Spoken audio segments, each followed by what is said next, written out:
Fones, fonemas, morfemas e letras. Meu Deus, do que se trata tudo isso? Qual é a importância disso quando eu olho para os estudos da nossa língua? Bom, a gente viu que a fonética e a fonologia são esses estudos dos sons da nossa língua portuguesa, mas elas não são, são dois campos distintos, e aqui a gente vai conseguir entender qual é o papel de cada uma delas e o porquê isso é importante com a relação entre fala e escrita. Sim, a gente vai falar justamente porque a fala ela se manifesta de uma forma e aí a gente cria sistemas abstratos. Lembra que a gente falou de objetividade e subjetividade? A gente cria esses sistemas abstratos que são tentativas simbólicas de representação da fala. E isso vai se manifestar tanto na parte da fonética, com o sistema do ao alfabeto fonético internacional, quanto da fonologia, que também tem a sua própria representação fonêmica, e da questão das letras do alfabeto, dos alfabetos que, enfim, né, pode ser variáveis. A gente está falando daqui do português brasileiro, no caso. Então, a gente fala em fones. O que seriam os fones? Eles são esses sons da fala que estão mais para o estudo da fonética, digamos assim.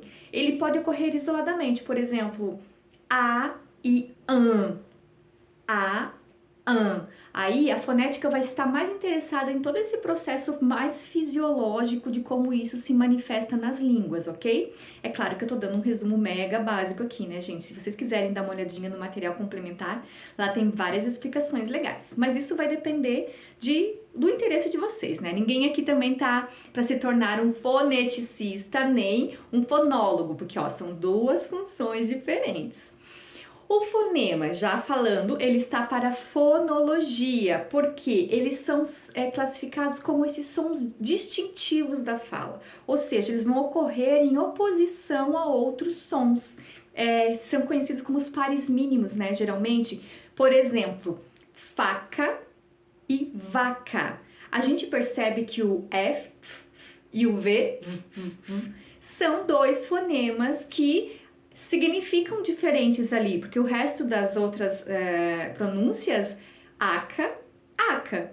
Mas aí você coloca o F, faca. Você coloca o V, vaca, muda completamente o sentido. Aliás, uma faca e uma vaca, né, gente? É bem diferente. Bom, e aí os morfemas. Aqui a gente precisa entender, a gente vai falar sobre morfologia na aula de morfologia, mas como eu disse, sempre tem correlações, não dá? A gente isola justamente para tentar deixar um pouco mais didático, mas elas estão interrelacionadas o tempo todo.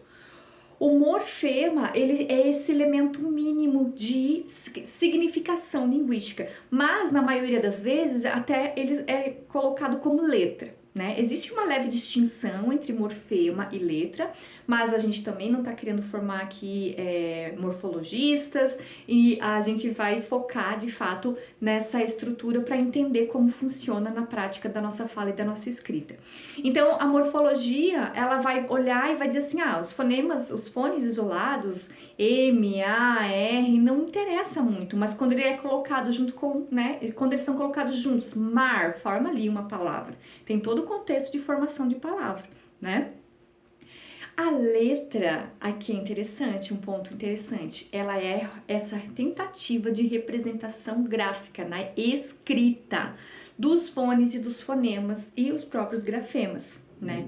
Então a letra, ela vai estar para a ortografia e a gramática normativa. Nós falamos já de ortografia na aula anterior, e aqui a distinção entre letra e morfema, só para a gente entender um pouquinho, a letra ela pode ser maiúscula ou minúscula, cursiva ou letra de forma, né?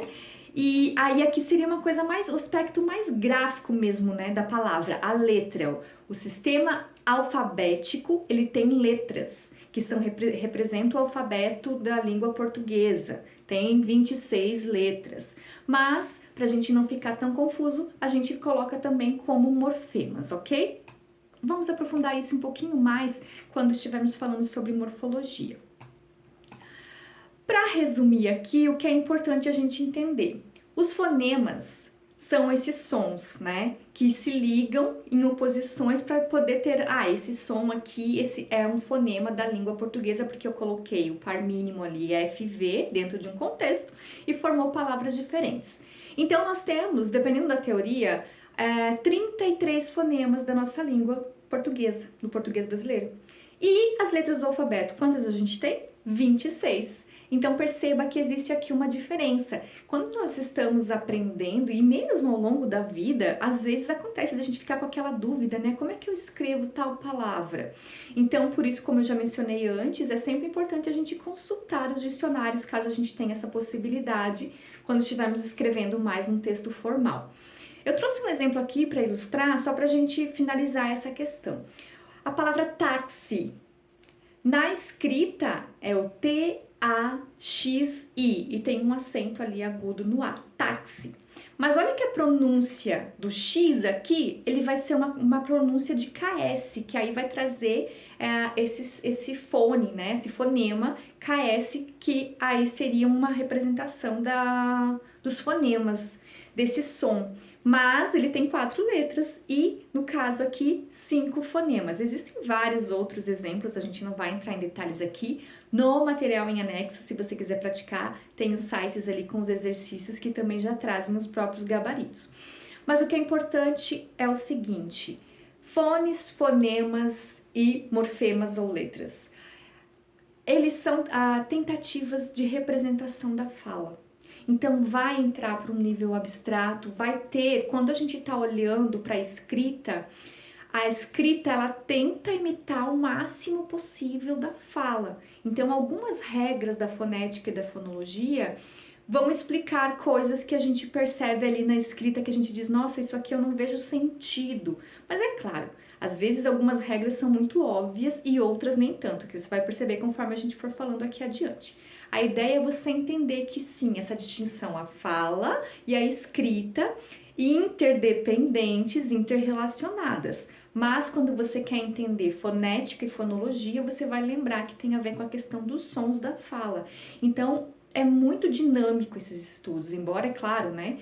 Se você for fazer o estudo do dialeto de uma pessoa, das pessoas urbanas que moram no centro de Florianópolis, é diferente das pessoas que moram no interior, nas periferias da cidade, percebe? Isso aqui já seria o campo da sociolinguística, mas é só para você entender que aí você vai, obviamente, já entrar em sociolinguística, em outras áreas que vão se interrelacionando, mas a língua é muito complexa, mas ao mesmo tempo não precisa necessariamente ser doloroso a gente aprender a língua. Quando a gente está falando em fonética e fonologia, lembre sempre das emoções que você quer expressar através da sua fala.